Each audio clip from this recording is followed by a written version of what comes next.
آپ کے پاس پانی نہیں، آپ سفر پر ہیں، لیکن پانی قیمتاً دستیاب ہے، آپ خرید سکتے ہیں،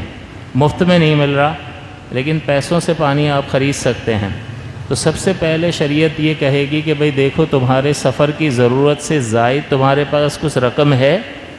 اگر ہے تو شریعت پھر لازم کرے گی کہ پانی خریدو اور وضو کرو، تیمم نہیں کر سکتے ہیں۔ پہلی بات تو یہ ہو گئی۔ اگر پیسے ہی نہیں ہیں، ضرورت ہی کے پیسے ہیں، آگے سفر میں ضرورت پڑے گی، زائد رقم نہیں ہے،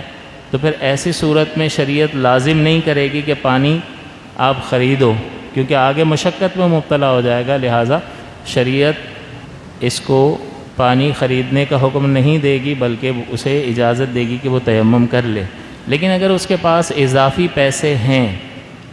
لیکن مسئلہ یہ ہے کہ پانی مہنگا ہے، تو کیا کرے؟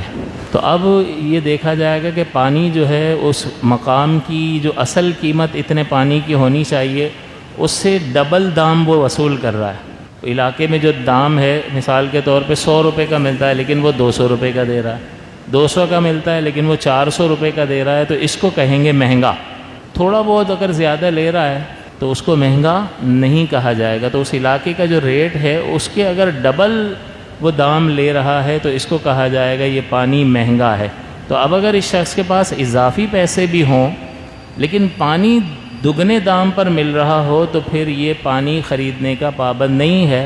شریعت اس کو پانی خریدنے کا پابند نہیں کرتی بلکہ کہتی ہے تمہارے لیے تیمم کرنا درست ہے۔ لیکن ڈبل قیمت سے اگر کم میں پانی میسر ہے تو تھوڑا بہت زیادہ مانگ رہا ہے تو وہ زائد قیمت ادا کر کے اب پانی خریدنا لازم ہے، اور ایسی صورت میں تیمم نہیں کر سکتا۔